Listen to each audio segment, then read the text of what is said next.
സാഹിത്യരംഗത്ത് പുതിയ ചുവടുകൾ വെച്ച് തിരുവനന്തപുരം പെണ്ണില്ലത്തിലെ സ്ത്രീകൾ. കേരളത്തിലെ അറിയപ്പെടാതെ പോകുന്ന എഴുത്തുകാരായ സ്ത്രീകളുടെ കൂട്ടായ്മയാണ് പെണ്ണില്ലം. നിരവധി പുസ്തകങ്ങളാണ് കൂട്ടായ്മയുടെ ഭാഗമായി ഇതുവരെ പുറത്തിറക്കിയത്. പുറത്തിറങ്ങിയ 101 പുസ്തകങ്ങളുമായി ഷാർജയിലെ അന്താരാഷ്ട്ര പുസ്തകോത്സവത്തിൽ പങ്കെടുക്കാൻ ഒരുങ്ങുകയാണ് സംഘം. ഇപ്പോൾ ശിലയായി മാറിയവൾ അഹല്യ, പണയപ്പണ്ടമായവൾ പാഞ്ചാലി, കഴുത്തറക്കപ്പെട്ടവൾ രേണുക, കാഴ്ചയുണ്ടായിട്ടും അന്ധയായവൾ ഗാന്ധാരി, പതിവ്രതയായിട്ടും ഉപേക്ഷിക്കപ്പെട്ടവൾ സീത, 12 പെറ്റിട്ടും മുല ചുരത്താത്തവൾ പഞ്ചമി.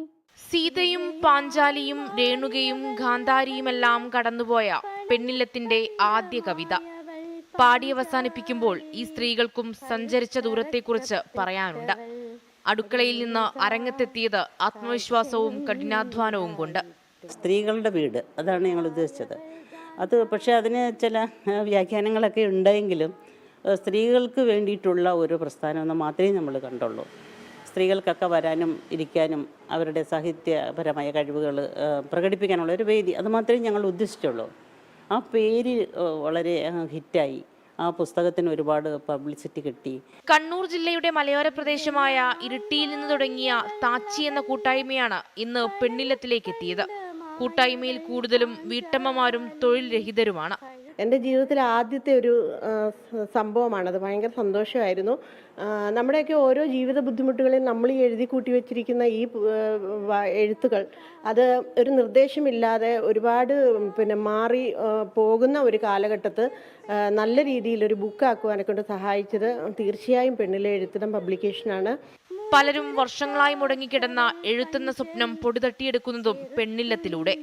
ജീവിതം തിരികെ കിട്ടിയെന്ന് പറയുന്നുണ്ട് ചിലർ. ഞാനൊക്കെ ജീവിതത്തിൽ ഒത്തിരി ഒരു വിഷമങ്ങൾ അനുഭവിച്ചൊരു വ്യക്തിയാണ്. ഒത്തിരി പേരുണ്ട് അതുപോലെ. നമ്മുടെ ആത്മകഥാംശം എഴുതി നമ്മളിതിലേക്ക് വന്നപ്പോൾ തന്നെ നമ്മുടെ സങ്കടങ്ങളും പ്രശ്നങ്ങളും നമ്മൾ എഴുതി. അതുപോലെ തന്നെ ഈ കൂട്ടായ്മ നമുക്ക് ഭയങ്കര എനർജറ്റിക്കാണ്. അതായത് നമ്മൾ ഇത്ര തിരക്കുണ്ടെങ്കിലും ഈ കൂട്ടായ്മ നമുക്ക് തരുന്ന എനർജി വളരെ വലുതാണ്. ഇനി ആഗ്രഹ സഫലീകരണം. ഷാർജയിലെ അന്താരാഷ്ട്ര പുസ്തകോത്സവത്തിൽ 101 പുസ്തകങ്ങളുമായി കയറി ചെല്ലുകയാണിവർ. പലർക്കും ഈ നേട്ടം സ്വപ്നതുല്യമെന്നതിൽ സംശയമില്ല.